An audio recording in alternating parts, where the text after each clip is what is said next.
ভগবান শ্রীরাম বলছেন, মৃত্যুর পর আত্মা ১৩ দিন কেন ঘরে থাকে? আপনি কি জানেন মৃত্যুর ঠিক ২৪ ঘণ্টা পর আত্মা কেন ছটফট করতে করতে আবার নিজের ঘরেই ফিরে আসে? যখন পরিবারের মানুষেরা কান্নাকাটি করে তখন মৃত ব্যক্তির আত্মা কি সেটা দেখতে পায়? সে কি তাদের ছুঁতে পারে? গরুর পুরাণে বলা হয়েছে মৃত্যুর পর আত্মাকে এক ভয়ঙ্কর নদী পার হতে হয়, যার নাম বৈতরণী।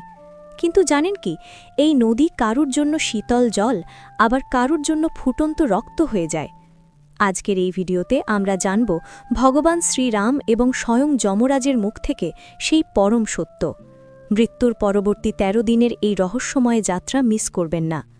আজকের ভিডিওটি একটু বড় হতে পারে, কিন্তু প্রতিটি সেকেন্ড আপনার জীবনের দৃষ্টিভঙ্গি বদলে দেবে। এবারে মূল গল্প শুরু। একবারের কথা, প্রভু শ্রীরাম এবং মাতা সীতা চিত্রকূট ধামে বিহার করছিলেন। শান্ত পবিত্র পরিবেশে দুজনে বিশ্রাম নিচ্ছিলেন। তখনই মাতা সীতার মনে একটি অত্যন্ত কৌতূহলী প্রশ্ন জাগল। তিনি বিনম্রভাবে প্রভু শ্রীরামকে জিজ্ঞাসা করলেন, নাথ, আমি কি আপনাকে একটি প্রশ্ন করতে পারি? ভগবান শ্রীরাম মৃদু হেসে বললেন, দেবী, আপনার মনে যা প্রশ্ন আছে নিঃসংকোচে জিজ্ঞাসা করুন।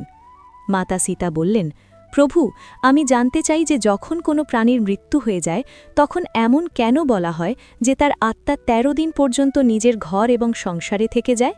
এটা কি সত্য? যদি হ্যাঁ, তবে এমন কেন হয়? ওই আত্মা এই দিনগুলোতে কি অনুভব করে? সে কি তাদের প্রিয়জনদের দেখতে পায়? ভগবান শ্রীরাম গম্ভীর হয়ে গেলেন। তিনি বললেন, জানো কি, আপনি যে প্রশ্নটি করেছেন তা কেবল আপনার নয়, এই প্রশ্ন সমস্ত সংসারকে পথ দেখানোর মতো। এই বিষয়টি জানা সকলের জন্যই আবশ্যক, কারণ জীবন ও মৃত্যুর রহস্য সম্পর্কে অজানা থাকা অজ্ঞানতার অন্ধকারে ঘুরে বেড়ানোর মতো। আমি এই রহস্য আপনাকে অবশ্যই বোঝাব। বলা হয় যে মৃত্যুর ২৪ ঘণ্টা পর আত্মা নিজের ঘরে ফিরে আসে, নিজের পরিবার, নিজের প্রিয়জন এবং সেই স্থানগুলো দেখতে যেখানে সে তার সম্পূর্ণ জীবন কাটিয়েছে। কিন্তু কেন? তার কি নিজের মৃত্যুর আভাস হয়? সে কি তার পরিবারের দুঃখ এবং কান্না অনুভব করতে পারে? এবং মৃত্যুর পর আত্মা নিজের কর্মের ফল কিভাবে পায়? এই রহস্য স্বয়ং মৃত্যুর দেবতা যমরাজ একবার দেবর্ষী নারদকে বলেছিলেন। যমলোকের অধিপতি যমরাজ জানিয়েছিলেন যে আত্মার এই সফর কেবল শারীরিক মৃত্যুর শেষ নয়, বরং একটি নতুন শুরুর দিকে এগিয়ে যাওয়ার প্রক্রিয়া। আজকের এই প্রবচনে আমরা আপনাকে সেই কাহিনী শোনাতে যাচ্ছি যা স্বয়ং যমরাজ নারদজিকে শুনিয়েছিলেন। একবার মৃত্যুর দেবতা যমরাজ যমপুরীতে নিজের সিংহাসনে বিরাজমান ছিলেন। চারদিকে দিব্য আলো ছড়িয়েছিল। যমলোকের দূতেরা নিজেদের কাজে ব্যস্ত ছিল। তখনই সেখানে দেবর্ষী নারদের আগমন হল। তার হাতে দিব্য বীণা ছিল এবং মুখমণ্ডলে তেজ ঝলমল করছিল। তিনি যমরাজকে প্রণাম করলেন। যমরাজ হেসে তার স্বাগত জানালেন এবং বললেন, দেবর্ষী, আজ আপনার আগমনের কি কারণ? আমি প্রসন্ন যে আপনি যমলোকে এসেছেন। বলুন, কিভাবে আসা হল? নারদ মুনি বিনম্রভাবে উত্তর দিলেন, ধন্যবাদ প্রভু, আমি পৃথিবী লোক ভ্রমণ করছিলাম এবং সেখানে আমি একটি বিচিত্র দৃশ্য দেখলাম যা আমার মনে অনেক প্রশ্ন জাগিয়ে তুলল। যমরাজ কৌতূহলী দৃষ্টিতে বললেন, কোন প্রশ্ন দেবর্ষী? দয়া করে বলুন, আমি আপনার কৌতূহল অবশ্যই শান্ত করব। নারদজি বললেন, হে ধর্মরাজ, যখন আমি পৃথিবী লোকে ছিলাম তখন আমি দেখলাম যে এক বৃদ্ধ পুরুষের মৃত্যু হয়েছে। তার পরিবার এবং আত্মীয়রা শোকে ডুবেছিল। তারা বিলাপ করছিল এবং কেউ কেউ বিভিন্ন উপায় করছিল যাতে তার আত্মা পুনরায় ফিরে আসে। এই দৃশ্য দেখে আমার মনে গভীর প্রশ্ন জাগল। যমরাজ নারদজির কথা মন দিয়ে শুনলেন। নারদজি আরও বললেন, মৃত্যু এক অটল সত্য, কিন্তু এরপর কি হয় এটি রহস্য হয়েই আছে। আমার মনে দুটি প্রধান প্রশ্ন জেগেছে। প্রথমটি হল, কি সত্যি মৃত্যুর ২৪ ঘণ্টা পর আত্মা নিজের ঘরে ফিরে আসে? দ্বিতীয়টি হল, মৃত্যুর পর আত্মার যে ১৩ দিনের সফরের কথা বলা হয় তা কি সত্যিই হয়, নাকি এগুলো কেবল শোনা কথা? নারদজির কৌতূহল অত্যন্ত গুরুত্বপূর্ণ ছিল। যমরাজ কিছু মুহূর্ত মৌন থাকলেন এবং তারপর তিনি দীর্ঘশ্বাস নিয়ে বললেন, দেবর্ষী, এটি একটি গম্ভীর প্রশ্ন এবং এর উত্তর প্রত্যেক মানুষের অবশ্যই জানা উচিত। আমি তোমাকে এই রহস্যের পুরো কাহিনী শোনাচ্ছি, যা বুঝলে প্রতিটি জীব মৃত্যুর বাস্তবিক স্বরূপ জানতে পারবে। যমরাজ গল্প শুরু করলেন। অনেক কাল আগের কথা। একটি গ্রামে এক যুবক ছিল যার নাম ছিল আলোক। ছোটবেলা থেকেই সে ধার্মিক স্বভাবের ছিল। সে প্রতিদিন তুলসীতে জল দিত, সকাল সন্ধ্যা পূজাপাঠ করত এবং সর্বদা ঈশ্বরকে স্মরণ করত। তার পরিবারে তার বাবা, স্ত্রী এবং একটি ছোট বাচ্চা ছিল। মা অনেক বছর আগেই মারা গিয়েছিলেন এবং এখন তার বাবাও দীর্ঘ সময় ধরে অসুস্থ ছিলেন। সময় কাটতে লাগল এবং একদিন তার বাবাও এই সংসার ত্যাগ করলেন। এই ঘটনা আলোকের জন্য অসহনীয় ছিল। সে তার বাবার বিধিপূর্বক শেষকৃত্য সম্পন্ন করল, কিন্তু তার মনে অনেক প্রশ্ন জাগতে লাগল। মৃত্যুর পর আত্মার কি হয়? আত্মা কি সত্যিই ঘরে ফেরে? যদি হ্যাঁ, তবে কেন? এই প্রশ্নগুলোর উত্তর খোঁজার জন্য সে এক আধ্যাত্মিক যাত্রায় বেরিয়ে পড়ল। অনেক গ্রাম এবং জঙ্গল পেরিয়ে অবশেষে সে এক আশ্রমে পৌঁছল, যেখানে এক তেজস্বী সাধু ধ্যানে মগ্ন ছিলেন। আলোক তার চরণে লুটিয়ে পড়ে জিজ্ঞাসা করল, গুরুদেব, মৃত্যুর পর আত্মার কি হয়? এটা কি সত্যি যে মৃত্যুর ২৪ ঘণ্টা পর আত্মা নিজের ঘরে ফিরে আসে? সাধু হাসলেন এবং বললেন, বৎস, যদি তুমি এই রহস্য সত্যি বুঝতে চাও, তবে তোমাকে এই জঙ্গলে আরও এগিয়ে যেতে হবে। সেখানে তোমার সব প্রশ্নের উত্তর তোমার অপেক্ষায় আছে। আলোক শ্রদ্ধার সাথে মাথা নোয়ালো এবং বলল, গুরুদেব, আমি এই যাত্রা করার জন্য প্রস্তুত। দয়া করে আমাকে পথ দেখান। গুরুজি আশীর্বাদ করলেন এবং বললেন, এই যাত্রায় তোমার অনেক অদ্ভুত অভিজ্ঞতা হবে।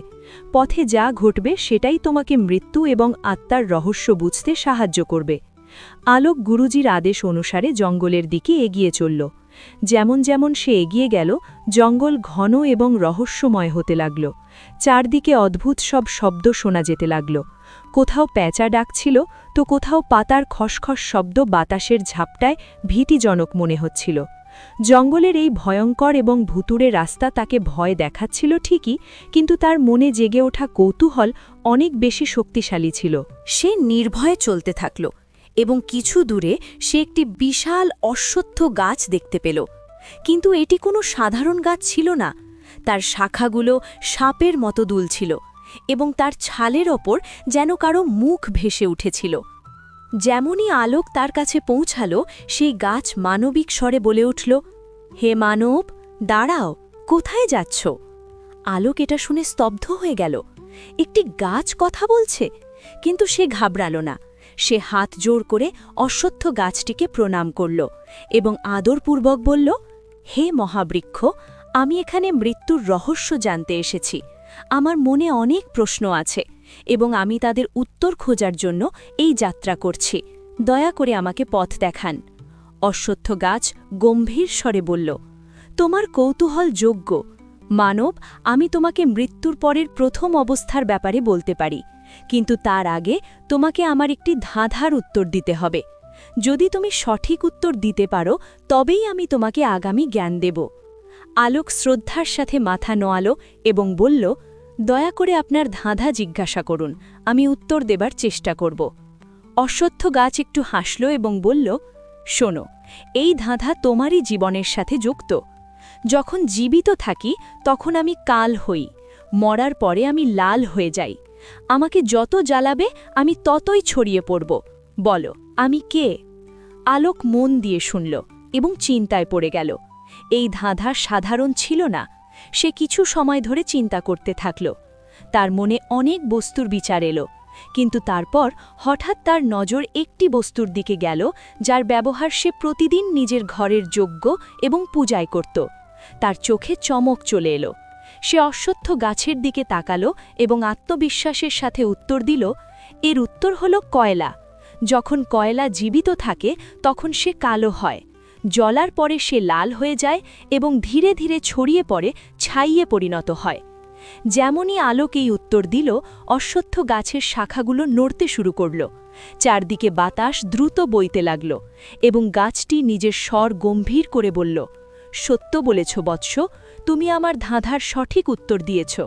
এখন আমি তোমাকে মৃত্যুর পরের প্রথম অবস্থার ব্যাপারে বলবো, মন দিয়ে শোনো।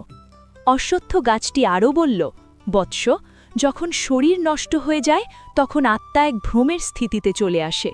সে বুঝতেই পারে না যে সে মুক্ত হয়েছে নাকি কোনো বন্ধনে আছে। এটি মৃত্যুর পরের প্রথম ২৪ ঘণ্টার সবচেয়ে রহস্যময় অবস্থা হয়। আলোক মন দিয়ে শুনছিল, কিন্তু তার মনে আরও কৌতূহল জেগে উঠল। সে হাত জোড় করে জিজ্ঞাসা করল, দয়া করে বিস্তারিত বোঝান, মৃত্যুর ঠিক পরে আত্মার কী অভিজ্ঞতা হয়? পিপল গাছটি দীর্ঘশ্বাস নিল, যেন কোনো পুরনো স্মৃতি জাগরিত করছে, এবং তারপর বলল, যখন মৃত্যু হয় তখন আত্মা শরীর থেকে আলাদা হয়ে যায়, কিন্তু প্রথম মুহূর্তেই আত্মা এটা বুঝতে পারে না যে সে দেহ থেকে মুক্ত হয়ে গেছে। সে নিজেকে জীবিতই মনে করে। এটা ঠিক তেমনই যেমন কেউ গভীর ঘুমে আছে এবং হঠাৎ ঘুম ভেঙে যায়, কিন্তু তার এটা খেয়াল থাকে না যে সে জেগে উঠেছে। আত্মা সেই স্থিতিতেই ঘুরতে থাকে। আলোক অবাক হয়ে জিজ্ঞাসা করল, আত্মা কি নিজের মৃত শরীর দেখতে পায়? গাছটি বলল, হ্যাঁ, অনেকবার আত্মা নিজেরই মৃত শরীরকে দেখে। সে নিজের পরিবারকে কাঁদতে বিলাপ করতে দেখে। সে তাদের সাথে কথা বলার চেষ্টা করে, তাদের ছোঁয়ার চেষ্টা করে, কিন্তু কেউ তার আওয়াজ শুনতে পায় না, কেউ তার স্পর্শ অনুভব করতে পারে না। এটি আত্মার জন্য সবচেয়ে বড় ভ্রম এবং যন্ত্রণার মুহূর্ত হয়। এই প্রথম কয়েক ঘণ্টায় আত্মার সবচেয়ে বেশি মোহ নিজের ঘর ও পরিবারের প্রতি থাকে। সে নিজের প্রিয়জনদের আশপাশেই ঘুরতে থাকে। অনেক আত্মা ঘরেই থেকে যায়, নিজের পরিবারের লোকেদের দেখে, কিন্তু তারা কিছু করতে পারে না। কখনো কখনো আত্মার এটাও মনে হয় যে সে এখনও জীবিত আছে। তার খিদে পায়, পিপাসা পায়, কিন্তু যখন সে খাবারের দিকে এগোয় তখন দেখে যে সে খেতে পারছে না। যখন সে নিজের প্রিয়জনদের জড়িয়ে ধরার চেষ্টা করে তখন দেখে যে সে তাদের অনুভব করতে পারছে না। এই স্থিতি আত্মার জন্য সবচেয়ে বেশি কষ্টদায়ক হয়। আলোকের চোখে বিস্ময় এবং করুণা দুটোই ফুটে উঠল। সে জিজ্ঞাসা করল, আত্মার কি নিজের কর্মের আভাস হতে শুরু করে? গাছটির স্বর আরও গম্ভীর হয়ে গেল এবং সে আরও বলল, হ্যাঁ, যেমন যেমন সময় কাটে আত্মার ধীরে ধীরে নিজের কর্মের আভাস হতে শুরু করে। যদি তার জীবনে ভালো কর্ম থাকে তবে সে ভেতর থেকে শান্তি অনুভব করে, কিন্তু যদি সে খারাপ কাজ করে থাকে, কারো মনে আঘাত দিয়ে থাকে, অধর্ম করে থাকে, তবে সে যন্ত্রণায় ভরে ওঠে। সে নিজেরই পাপের বোঝা অনুভব করতে থাকে। অনেক আত্মা এত অশান্ত হয় যে তারা ঘরের ভেতরেই আটকে যায়, এবং যখন তাদের শরীর পোড়ানো হয় তখনও তারা ওখানেই ঘুরতে থাকে। তাই শাস্ত্রে বলা হয়েছে যে মৃত্যুর ঠিক পরেই গীতা পাঠ করা উচিত, আত্মার জন্য প্রার্থনা করা উচিত, যাতে সে নিজের মোহ ত্যাগ করে আগামী যাত্রায় এগিয়ে যেতে পারে। 24 ঘণ্টার মধ্যে আত্মার ধীরে ধীরে এটা বোঝা আসতে থাকে যে সে এখন আর এই সংসারে নেই, কিন্তু ততক্ষণে তার মোহ এত বেশি বেড়ে যায় যে সে নিজের ঘরে ফিরে আসে। এই কারণেই হিন্দু ধর্মে মৃত্যুর পরের দিন ঘরে বিশেষ পূজা করা হয়, আত্মার জন্য পিণ্ড দান করা হয়, যাতে সে শান্তিতে নিজের আগামী যাত্রায় যেতে পারে। পিপল গাছ নিজের কথা শেষ করল এবং কিছু মুহূর্তের জন্য চুপ হয়ে গেল। আলোক পুরোপুরি স্তব্ধ ছিল। সে এখন বুঝতে পারছিল যে মৃত্যু কেবল একটি শেষ নয়, বরং একটি নতুন যাত্রার শুরু হয়। সে শ্রদ্ধার সাথে পিপল গাছকে প্রণাম করল এবং বলল, জ্ঞানী, আপনি যে জ্ঞান দিলেন তা আমার জন্য অমূল্য। এখন আমি জানতে চাই যে মৃত্যুর পর আত্মার আগামী যাত্রা কেমন হয়। দয়া করে আমাকে আগামী পথের নির্দেশ দিন। পিপল গাছ হেসে বলল, বৎস, যদি তুমি সত্যি মৃত্যুর রহস্য বুঝতে চাও তবে তোমাকে আরও এগিয়ে যেতে হবে। সেখানে তুমি আরও গভীর সত্যের জ্ঞান পাবে। আলোক মাথা নোয়াল এবং নিজের যাত্রায় এগিয়ে চলল। জঙ্গল গভীর হচ্ছিল, পাখিদের আওয়াজ ধীরে ধীরে কমে আসছিল এবং চারদিকে এক রহস্যময় শান্তি ছেয়ে গিয়েছিল। তখনই সে একটি বিশাল কালো রঙের কাক দেখতে পেল। সেই কাকটি সাধারণ পাখিদের চেয়ে অনেক বড় এবং অদ্ভুত ছিল। তার চোখ জ্বলন্ত অঙ্গারের মতো মনে হচ্ছিল এবং তার ডানা থেকে এক দিব্য আভা বের হচ্ছিল। আলোক কাকের কাছে গেল এবং হাত জোড় করে প্রণাম করল। কাকটি নিজের ভারী এবং গম্ভীর আওয়াজে বলল, বৎস, তুমি কে এবং এই গভীর জঙ্গলে কি করছ? আলোক মাথা নিচু করে উত্তর দিল, হে দিব্য পাখি, আমি মৃত্যুর রহস্য জানার জন্য এই যাত্রায় বেরিয়েছি। আমি এখনও পর্যন্ত এটা জেনেছি যে মৃত্যুর ঠিক পরে আত্মা ভ্রমিত থাকে, কিন্তু আমি এটা বুঝতে চাই যে 24 ঘণ্টা পর আত্মা নিজের ঘরে কেন ফেরে। সুগম দীর্ঘশ্বাস নিল এবং বলল, আমি তোমাকে এই উত্তর দেব, কিন্তু আগে তোমাকে আমার একটি ধাঁধার উত্তর দিতে হবে। যদি তুমি এর সঠিক উত্তর দিতে পারো তবেই আমি তোমাকে মৃত্যুর এই রহস্যের জ্ঞান দেব। আলোক উৎসুক হয়ে মাথা নাড়ল। জিজ্ঞাসা করুন প্রভু। সুগম গম্ভীর স্বরে জিজ্ঞাসা করল, হে মানুষ, সংসারে সবাই কিছু না কিছু সঞ্চয় করে, সবাই কোনো না কোনো জিনিসের সাথে বাধা থাকে। আমাকে বলো, মানুষের জীবনের সবচেয়ে বড় বন্ধন কোনটি? আলোক কিছু মুহূর্তের জন্য ভাবনায় পড়ে গেল। তার মনে অনেক বিচার আসতে লাগল। ধন, পরিবার, ইচ্ছা, শরীর, কিন্তু কোনটি সবচেয়ে বড় বন্ধন? কিছু সময় চিন্তন করার পর সে উত্তর দিল, মোহ। মানুষের সবচেয়ে বড় বন্ধন মোহ। সে নিজের পরিবার, ধন, শরীর এবং ভাবনার মোহে বাঁধা থাকে, এবং এই বন্ধনই তাকে জন্ম জন্মান্তর পর্যন্ত ঘোরাতে থাকে। সুগম হাসল এবং মাথা নাড়ল। তুমি একদম সঠিক উত্তর দিয়েছ বৎস। এখন আমি তোমাকে মৃত্যুর ২৪ ঘণ্টা পর আত্মার ঘরে ফেরার রহস্য বোঝাব। সুগম আকাশের দিকে তাকাল এবং গম্ভীর আওয়াজে বলল, মৃত্যুর পর যখন আত্মা শরীর ছাড়ে তখন সে কিছু মুহূর্তের জন্য মুক্ত অনুভব করে, কিন্তু যেমন যেমন সময় কাটে তার ভেতরে এক হুলুস্থুল শুরু হয়ে যায়। এই হুলুস্থুল তার মনের কারণে হয়। আত্মার নিজের ঘর, নিজের পরিবার, নিজের প্রিয়জনদের মনে পড়তে থাকে। আলোক মন দিয়ে শুনছিল। সুগম আরও বলল, যখন শরীর পড়ে তখন আত্মা সেখান থেকে আলাদা তো হয়ে যায়, কিন্তু তার মোহ শেষ হয় না। সে নিজের প্রিয়জনদের কাঁদতে দেখে, নিজের ঘরে নিজের বাচ্চা এবং স্ত্রীকে একা অনুভব করে। তার মনে হয় যে সে এখনও তাদের কাছে যেতে পারবে, তাদের সান্ত্বনা দিতে পারবে। কিন্তু যেমনই সে চেষ্টা করে, সে অনুভব করে যে কেউ তাকে দেখতে পাচ্ছে না, কেউ তাকে শুনতে পাচ্ছে না। আলোক আশ্চর্য হয়ে জিজ্ঞাসা করল, তাহলে কি আত্মা দুঃখী হয়? সুগম গম্ভীর স্বরে বলল, আত্মা খুব দুঃখী হয়। সে নিজের প্রিয়জনদের ডাকে, নিজের বাচ্চার মাথায় হাত বোলাতে চায়, নিজের ঘরে ঘুরতে চায়, কিন্তু সে কেবল একটি ছায়া হয়ে রয়ে যায়। এটিই তার সবচেয়ে বড় যন্ত্রণা হয়। এই কারণেই হিন্দু ধর্মে মৃত্যুর পর বিশেষ কর্মকাণ্ড করা হয়। যখন পরিবারের লোকেরা গীতা পাঠ করে, প্রদীপ জ্বালায় এবং আত্মার শান্তির জন্য পিণ্ড দান করে, তখন আত্মা ধীরে ধীরে এই সংসার থেকে মুক্ত হতে সাহায্য পায়। আলোকের চোখ ভিজে গিয়েছিল। সে ধীর স্বরে জিজ্ঞাসা করল, তাহলে কি আত্মার সবসময়ের জন্য নিজের ঘরেই থাকে? সুগম উত্তর দিল, না, কিন্তু যে আত্মারা নিজের জীবনে খুব বেশি মোহে বাধা থাকে তারা অধিক সময় পর্যন্ত ঘুরতে থাকে। তারা নিজের পরিবার, নিজের ইচ্ছা, নিজের অসম্পূর্ণ কাজগুলোকে নিয়ে চিন্তিত থাকে। তাদের এটা মেনে নিতে সময় লাগে যে এখন তারা আর এই সংসারের অংশ নয়। এই কারণেই মৃত্যুর পর পরিবারকে আত্মার শান্তির জন্য কর্মকাণ্ড করা উচিত, যাতে আত্মা এই মোহ থেকে মুক্ত হতে পারে এবং নিজের আগামী যাত্রা করতে পারে। সুগম আলোকের দিকে তাকালো এবং বলল, এখন তুমি জেনে গেছো যে আত্মা মৃত্যুর ২৪ ঘণ্টা পর নিজের ঘরে কেন ফেরে। এই মোহই আত্মাকে টেনে ফেরত নিয়ে আসে। কিন্তু এখন তোমাকে আগামী যাত্রা করতে হবে, কারণ এখনও অনেক রহস্য বাকি আছে। আলোক সুগমের চরণে মাথা নোয়ালো এবং বলল, হে দিব্যপাঠী, আপনি আমাকে অমূল্য জ্ঞান দিলেন। এখন আমি জানতে চাই যে যখন আত্মা মোহ থেকে মুক্ত হয়ে যায় তখন তার আগামী যাত্রা কেমন হয়। সুগম গম্ভীর স্বরে বলল, বৎস, যদি তুমি সত্যি জানতে চাও তবে তোমাকে নিজের যাত্রা জারি রাখতে হবে। সামনে তুমি আরও গূঢ় রহস্য জানতে পারবে। যাও এবং এগিয়ে চলো। আলোক মাথা নোয়ালো এবং এবার নিজের যাত্রার তৃতীয় ধাপে পৌঁছে গেল। জঙ্গলের ঘনত্ব একটু কম হতে শুরু করেছিল এবং পরিবেশে এক অলৌকিক শান্তি ছিল। পাখিদের মধুর গান, মন্দ মন্দ বইতে থাকা বাতাস এবং চারদিকে সবুজ ভূমি, এই স্থান কোনো দিব্য লোকের আভাস দিচ্ছিল। তখনই তার দৃষ্টি সামনে দাঁড়ানো এক অদ্ভুত গোমাতার ওপর পড়ল। এটি কোনো সাধারণ গরু ছিল না। এর শরীর থেকে এক দিব্য আলো বের হচ্ছিল এবং এর চোখে গভীর করুণা ও জ্ঞানের ঝলক ছিল। আলোক শ্রদ্ধার সাথে ঝুঁকে গোমাতাকে প্রণাম করল। গোমাতা স্নেহের সাথে তার দিকে তাকালেন এবং বললেন, বৎস, আমি জানি যে তুমি মৃত্যুর রহস্য জানার জন্য এই যাত্রায় বেরিয়েছ।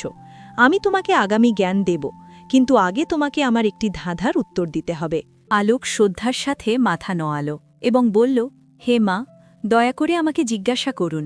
গোমাতা মধুর কিন্তু গম্ভীর স্বরে জিজ্ঞাসা করলেন, মানুষ নিজের জীবনে অনেক কিছু সঞ্চয় করে, ধন, পরিবার, প্রতিষ্ঠা, জ্ঞান, কিন্তু বলো, তার জন্য সবচেয়ে গুরুত্বপূর্ণ সম্পত্তি কোনটি, যা মৃত্যুর পরেও তার সাথে যায়? আলোক গভীর চিন্তায় পড়ে গেল। সে ভাবতে লাগল, ধন তো এখানেই থেকে যায়, পরিবারও পেছনে রয়ে যায়, প্রতিষ্ঠাও মুছে যায়, তো ফের কোন জিনিস মানুষের সাথে যায়? কিছু মুহূর্ত বিচার করার পর সে উত্তর দিল, কর্ম। মানুষের কর্মই তার সবচেয়ে বড় সম্পত্তি হয়। ধন, পরিবার এবং প্রতিষ্ঠা সব এখানেই থেকে যায়, কিন্তু ভালো বা খারাপ কর্ম তার আত্মার সাথে যায় এবং তার আগামী যাত্রা ঠিক করে। গোমাতা হাসলেন এবং মাথা নাড়লেন। তুমি সঠিক উত্তর দিয়েছ বৎস। আমি তোমাকে মৃত্যুর তৃতীয় চরণের রহস্য বলবো। গোমাতা নিজের চোখ বন্ধ করলেন এবং তার চারদিকে এক দিব্য আভা ছড়িয়ে পড়ল। তিনি গভীর স্বরে বলা শুরু করলেন, যখন আত্মা মৃত্যুর পর নিজের মোহ থেকে মুক্ত হয়ে যায়, তখন তার সামনা নিজের কর্মের সাথে হয়। আত্মা নিজের সম্পূর্ণ জীবনের প্রতিবিম্ব দেখতে পায়। সে যে ভালো কর্ম করেছে সেগুলো তাকে আলোর দিকে নিয়ে যায়, এবং যে খারাপ কর্ম করেছে সেগুলো তাকে অন্ধকারের দিকে ঠেলে দেয়। আলোক মন দিয়ে শুনছিল। গোমাতা আরও বললেন, যদি আত্মা জীবনভর ভালো কর্ম করে থাকে, দান, গোসেবা, ভজন, সৎসঙ্গ, অন্যদের সেবা, তবে সে শীঘ্রই স্বর্গের দিকে এগোয়। সেখানে সে দিব্য সুখ পায়, যেখানে না যন্ত্রণা থাকে না দুঃখ। কিন্তু যদি সে পাপ করে থাকে, অত্যাচার, ছল, ক্রোধ, অহংকার, হিংসা, তবে তাকে যমলোকে যেতে হয়, যেখানে তার কর্ম অনুযায়ী তাকে দণ্ড ভোগ করতে হয়। আলোক প্রশ্ন করল, হে মা, মানুষকে নিজের কর্ম বদলাতে পারে, কি মৃত্যুর পর তার ভাগ্য ঠিক হয়ে যায়? গোমাতা গম্ভীর স্বরে উত্তর দিলেন, না বৎস, মানুষ যতক্ষণ জীবিত আছে ততক্ষণ নিজের কর্ম শুধরাতে পারে। সে পুণ্য কামাতে পারে, ধর্মের পথে চলতে পারে এবং নিজের আত্মাকে শুদ্ধ করতে পারে। কিন্তু মৃত্যুর পর তাকে সেটাই ভোগ করতে হয় যা সে সঞ্চয় করেছে। তাই হিন্দু ধর্মে গো সেবা, দান, ভজন, কীর্তন এবং সৎসঙ্গের খুব গুরুত্ব আছে। যখন মানুষ গোমাতার সেবা করে, তখন সে নিজের পাপ নাশ করে। গরু কেবল একটি পশু নয়, সে স্বয়ং ধর্মের প্রতীক। এর স্পর্শেই পাপ নষ্ট হয়ে যায় এবং এর সেবা করলে পুণ্য সঞ্চিত হয়। গোমাতা আরও বোঝালেন, বৎস, যখন আত্মা নিজের কর্মের হিসাব নিকাশ দেখে, তখন সে জানতে পারে যে সে জীবনে কি অর্জন করেছে। যে পবিত্র আত্মারা হয় তারা আনন্দের সাথে এগিয়ে যায়, কিন্তু যে পাপী আত্মারা হয় তারা ভয়ে কাঁপতে থাকে। তারা ভাবে যে যদি তারা দ্বিতীয় জন্ম পায় তবে তারা নিজের জীবন শুধরে নেবে, কিন্তু তখন অনেক দেরি হয়ে গেছে। আলোকের চোখে চিন্তা ফুটে উঠল। সে শ্রদ্ধার সাথে বলল, হে গোমাতা, আপনি আমাকে এক অনেক বড় জ্ঞান দিয়েছেন। এখন আমি নিজের কর্মের ওপর আরও নজর দেব, যাতে যখন আমার মৃত্যু হয় তো আমাকে যমলোকে না যেতে হয়। গোমাতা আশীর্বাদ দিলেন এবং বললেন, বৎস, তোমার যাত্রা এখনও শেষ হয়নি। সামনে তোমাকে আরও রহস্য জানতে হবে। যাও এবং নিজের যাত্রা জারি রাখো। আলোক গোমাতার চরণে মাথা নোয়াল এবং পুনরায় নিজের যাত্রার পরবর্তী চরণের দিকে এগিয়ে চলল। আলোকের যাত্রা এখন নিজের শীর্ষ ধাপের দিকে এগোচ্ছিল। সে চলতে চলতে এক বিশাল নদীর তীরে এসে পৌঁছাল। এটি কোনো সাধারণ নদী ছিল না। এর জল কোথাও শীতল এবং নির্মল দেখাচ্ছিল, তো কোথাও রক্ত এবং আগুনের লোলুপ শিখায় ভরা মনে হচ্ছিল। নদীর তীরে এক দিব্য দেবী প্রকট হলেন। তার তেজে পুরো পরিবেশ আলোকিত হয়ে উঠল। তিনি সৌম্য কিন্তু প্রভাবশালী ছিলেন, যেন সাক্ষাৎ জ্ঞান এবং শুদ্ধতার মূর্তি। আলোক শ্রদ্ধার সাথে ঝুঁকে তাকে প্রণাম করল। দেবী হাসলেন এবং মধুর স্বরে বললেন, বৎস, আমি জানি যে তুমি মৃত্যুর রহস্য বোঝার জন্য এই কঠিন যাত্রায় এসেছ। আমি তোমাকে বৈতরণী নদীর রহস্য বলবো, কিন্তু আগে তোমাকে আমার একটি ধাঁধার উত্তর দিতে হবে। আলোক মাথা নিচু করে বলল, হে মা, দয়া করে জিজ্ঞাসা করুন। দেবী গম্ভীর স্বরে জিজ্ঞাসা করলেন, বলো বৎস, এই সংসারে মানুষের সবচেয়ে বড় ভ্রম কি? আলোক কিছু মুহূর্ত ভাবতে থাকল। তারপর সে উত্তর দিল, মা, মানুষের সবচেয়ে বড় ভ্রম হল এটা যে সে ভাবে এই শরীর এবং এই সংসার স্থায়ী। সে মৃত্যুকে ভুলেই সাংসারিক মোহে ডুবে থাকে। কিন্তু যখন মৃত্যুর সময় আসে, তখন সে বুঝতে পারে যে এই সব নশ্বর, কেবল আত্মা অমর। দেবী হাসলেন এবং বললেন, বৎস, তুমি সত্যকে চিনে নিয়েছ। এখন আমি তোমাকে বৈতরণী নদীর রহস্যের জ্ঞান দেব। গুরুত্বপূর্ণ বিষয়টি শোনার আগে আপনাদের কাছে একটি ছোট অনুরোধ। আপনারা যদি এই চ্যানেলে নতুন হয়ে থাকেন তবে ভিডিওটিতে একটি লাইক দিন এবং চ্যানেলটি সাবস্ক্রাইব করে নিন। এটি করতে আপনাদের মাত্র 1 সেকেন্ড সময় লাগবে, কিন্তু এটি আমাদের পরবর্তী ভিডিও বানাতে অনেক বেশি অনুপ্রেরণা যোগায়। দেবী বোঝালেন, বৎস, এটি বৈতরণী নদী। এটি যমলোক এবং পিতৃপুরুষদের মাঝখানে বয়। এটি আত্মার জন্য শেষ পরীক্ষা হয়। যারা নিজের জীবনে পুণ্য করেছে তারা একে সহজেই পার করে নেয় এবং স্বর্গ বা মোক্ষের দিকে এগিয়ে যায়। কিন্তু যারা পাপ এবং অধর্ম করেছে তাদের জন্য এই নদী আগুন এবং রক্তে ভরা মনে হয়। তারা এতে ফেঁসে যায় এবং ছটপট করতে থাকে। আলোক ভয় এবং বিস্ময়ের সাথে এই দৃশ্য দেখছিল। সে প্রশ্ন করল, মা, আত্মার জন্য এই নদী এত গুরুত্বপূর্ণ কেন? দেবী উত্তর দিলেন, বৎস, এই নদী আত্মার শেষ পরীক্ষা। এটি তার জীবনের কর্মের প্রতিবিম্ব। যারা গোসেবা, দান, পুণ্য এবং ধর্মের পালন করেছে তাদের জন্য এই নদী নির্মল জলের ধারা হয়ে যায়। তারা এটি পার করে মোক্ষ বা স্বর্গের দিকে এগোয়। কিন্তু যারা অধর্ম, পাপ এবং অন্যায় করেছে তাদের জন্য এই নদী এক ভয়ঙ্কর যন্ত্রণার স্থান হয়ে যায়। তারা এতে ফেঁসে যায় এবং ততক্ষণ পর্যন্ত কষ্ট ভোগ করে যতক্ষণ না তাদের পাপের নাশ হয়ে যায়। আলোক এটা শুনে গম্ভীর হয়ে গেল। সে প্রশ্ন করল, মা, আত্মা এই নদী কিভাবে পার করতে পারে? দেবী কোমলতার সাথে বোঝালেন, বৎস, আত্মা কেবল সত্য জ্ঞান, ভক্তি এবং ভালো কর্মের আধারে এই নদী পার করতে পারে। জীবনে গোসেবা, দান, ধর্মকর্ম, সত্য আচরণ এবং ভক্তি করা ব্যক্তিরা সহজেই এটি পার করে যায়।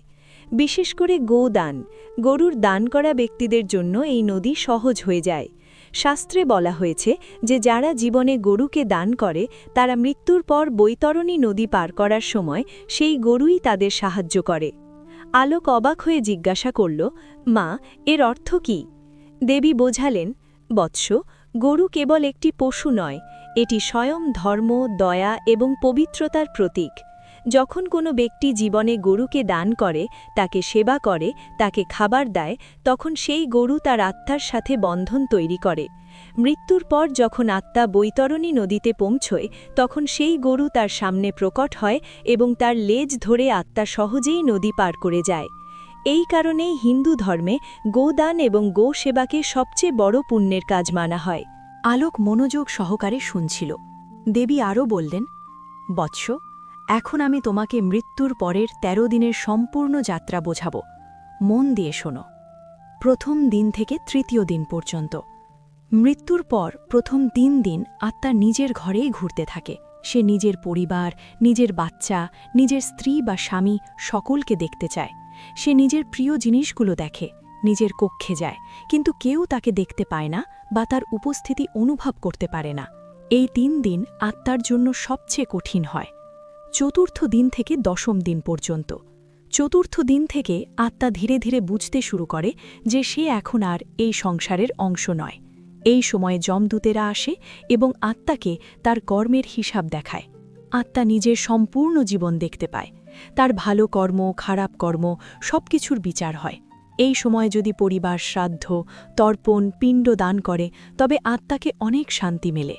যদি পরিবার গরুকে খাবার দেয়, ব্রাহ্মণকে দান করে, তবে সেই পুণ্য আত্মার ভাগে যায় এবং তার কষ্ট কমে যায়। 11 দিন থেকে 13 দিন পর্যন্ত। 11 দিনে আত্মা নিজের ঘর থেকে বিদায় নেওয়ার জন্য প্রস্তুত হয়। এই সময়ে সে শেষবারের মতো নিজের প্রিয়জনদের দেখতে চায়। 13 দিনে আত্মা সম্পূর্ণভাবে নিজের সাংসারিক বন্ধন ছেড়ে দেয় এবং তার পরবর্তী গন্তব্যের দিকে যাত্রা করে। এই 13 দিন পরিবারের উচিত শ্রাদ্ধ, তর্পণ, দান এবং ধর্মকর্ম করা, যাতে আত্মা শান্তিতে নিজের পরবর্তী যাত্রা করতে পারে। দেবী আরও বললেন, বৎস, 13 দিনের পর আত্মা তার কর্ম অনুসারে বিভিন্ন গন্তব্যে যায়। 1. স্বর্গ। যারা সৎকর্ম করেছে, দান করেছে, গোসেবা করেছে, ভক্তি করেছে, তারা স্বর্গে যায় এবং সেখানে দিব্য সুখ ভোগ করে। 2. নরক বা যমলোক। যারা পাপ করেছে, অন্যায় করেছে, কাউকে কষ্ট দিয়েছে, তাদের যমলোকে নিয়ে যাওয়া হয় এবং সেখানে তাদের পাপ অনুসারে দণ্ড ভোগ করতে হয়। ৩. পুনর্জন্ম। যাদের কর্ম মিশ্রিত অর্থাৎ ভালো এবং খারাপ দুটোই আছে, তাদের পুনরায় মানুষ, পশু বা অন্য কোনো যোনিতে জন্ম হয় তাদের কর্ম অনুসারে। ৪. মোক্ষ। যারা সম্পূর্ণভাবে নিজেদের আত্মাকে শুদ্ধ করেছে, ভক্তি এবং জ্ঞানের পথে চলেছে, তারা মোক্ষ লাভ করে এবং জন্ম মৃত্যুর চক্র থেকে মুক্ত হয়ে যায়। আলোক সম্পূর্ণ রহস্য বুঝে গিয়েছিল। সে দেবীর চরণে মাথা রেখে কৃতজ্ঞতার সাথে বলল, হে মা, আপনি আমাকে জীবন এবং মৃত্যুর সম্পূর্ণ রহস্য বুঝিয়ে দিয়েছেন। আমি এখন জানি যে মৃত্যু কেবল শেষ নয়, এটি এক নতুন যাত্রার শুরু। আমি প্রতিজ্ঞা করছি যে আমি নিজের জীবনে সৎকর্ম করব, গো সেবা করব, দান করব এবং ধর্মের পথে চলব, যাতে মৃত্যুর পর আমার আত্মা শান্তিতে নিজের গন্তব্যে পৌঁছতে পারে। দেবী আশীর্বাদ করলেন এবং বললেন, বৎস, তুমি সত্যকে বুঝে গেছ। এখন যাও এবং এই জ্ঞান সকলের সাথে শেয়ার করো, যাতে সবাই মৃত্যুর রহস্য বুঝতে পারে এবং নিজেদের জীবন ধর্মের পথে পরিচালিত করতে পারে। আলোক দেবীকে প্রণাম করল এবং নিজের গ্রামে ফিরে গেল। যমরাজ তার কাহিনী শেষ করলেন এবং দেবর্ষি নারদকে বললেন, দেবর্ষি, এই ছিল আত্মার মৃত্যুর পরের যাত্রার সম্পূর্ণ রহস্য। মৃত্যুর পর আত্মা ১৩ দিন পর্যন্ত নিজের ঘরে থাকে, কারণ তার মোহ এবং মমতা শেষ হতে সময় লাগে। কিন্তু যদি পরিবার সঠিক ধর্মকর্ম করে, শ্রাদ্ধ করে, গো দান করে এবং আত্মার শান্তির জন্য প্রার্থনা করে, তবে আত্মা শীঘ্রই মুক্ত হয় এবং নিজের পরবর্তী যাত্রায় এগিয়ে যায়। নারদ মুনি হাত জোড় করে বললেন, হি ধর্মরাজ, আপনি আমাকে এক মহান জ্ঞান দিয়েছেন। আমি এই জ্ঞান সমস্ত সংসারে ছড়িয়ে দেব, যাতে মানুষেরা মৃত্যুর রহস্য বুঝতে পারে এবং নিজেদের জীবন ধর্মের পথে পরিচালিত করতে পারে। তো বন্ধুরা, এই ছিল মৃত্যুর পরের ১৩ দিনের সম্পূর্ণ রহস্য। আমরা জানলাম যে মৃত্যু কেবল শেষ নয়, এটি এক নতুন শুরু। আত্মা ১৩ দিন নিজের ঘরে থাকে, কারণ তার মোহ এবং মমতা রয়ে যায়। কিন্তু যদি আমরা সঠিক ধর্মকর্ম করি, গো সেবা করি, দান করি এবং ভক্তি করি, তবে আমাদের আত্মা শান্তিতে নিজের পরবর্তী যাত্রা করতে পারবে। এই জ্ঞান আমাদের শেখায় যে জীবনে আমাদের কর্মই আমাদের পরিচয়। আমরা যা করছি তাই আমাদের সাথে যাবে। তাই আসুন আমরা সৎকর্ম করি, ধর্মের পথে চলি এবং নিজেদের আত্মাকে শুদ্ধ করি। যদি এই ভিডিওটি আপনার ভালো লেগে থাকে, তবে লাইক করুন, শেয়ার করুন এবং চ্যানেলটি সাবস্ক্রাইব করুন। আপনার মন্তব্য কমেন্টে জানান এবং যদি কোনো প্রশ্ন থাকে তবে নিঃসংকোচে জিজ্ঞাসা করুন। হর হর মহাদেব। জয় শ্রীরাম।